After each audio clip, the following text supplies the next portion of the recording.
আসসালামু আলাইকুম। কেমন আছেন সবাই? আলহামদুলিল্লাহ আমরা ভালো আছি। তো আজকে আয়াতের নানু বাসায় আমাদের মুরগি গ্রিল করে খাওয়াবে। এটা ছিল আয়াতের মামার ইচ্ছা। তো যাই হোক ওর মামা থাকতে পারেনি সকাল থেকে কারণ অফিসের অনেক কাজ পড়ে গিয়েছে। কি আর করার? ইচ্ছা থাকলেও অনেক কিছু আসলে করা যায় না। কারণ ছেলে মানুষ কখন কোথায় কাজ পড়ে যায় বলা যায় না। তো আম্মা বলছিল যেহেতু হামিম আছে আমি সব রেডি করে সামনে দিচ্ছি ও একটু ওর হাতে মেখে রাখুক কেননা আয়াতের বাবা এটা খুব ভালো পারে।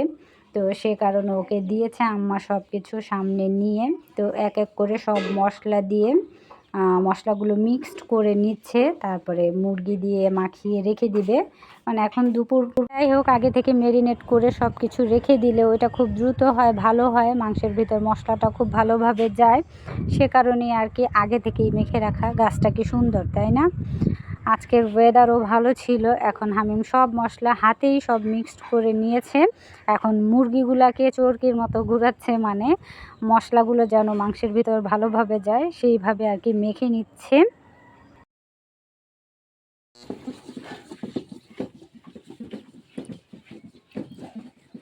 মিনহা হাসি দাও দেখি।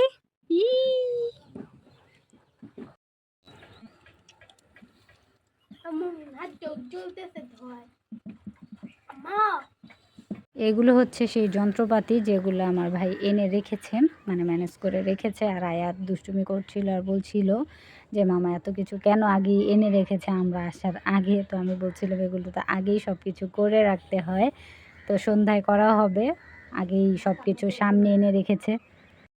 আয়াত তো মহা খুশি কারণ ওর মামা বাসায় চলে এসেছে।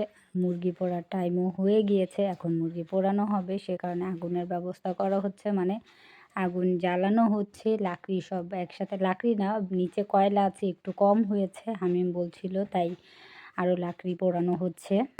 এখন কয়লাগুলো খুব সুন্দরভাবে জ্বলে উঠেছে, মানে তাপটা খুব সুন্দরভাবে উঠতেছে। এখন মুরগির পিসগুলোকে বিছিয়ে দেওয়া হচ্ছে। দ্বিতীয় রাউন্ডে আবার দিতে হবে, কেন উপরের যেই ছাদটা এটা ছোট হয়ে গিয়েছে, যে কারণে 2 ধাপে পুড়িয়ে নেওয়া হবে।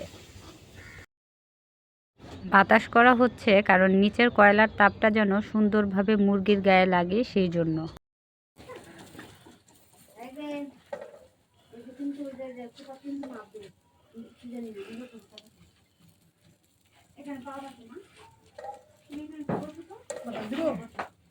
এই তো আমাদের মুরগি গ্রিল করা মানে পোড়ানো কমপ্লিট হয়ে গিয়েছে। এখন সবার প্লেটে সার্ভ করে দিয়েছি, সবাই খুব মজা করে খাচ্ছে। আর জিজ্ঞেস করছিলাম সবাইকে কেমন হয়েছে, কেমন লাগছে। আলহামদুলিল্লাহ সবার কাছে বেশ ভালো লেগেছে।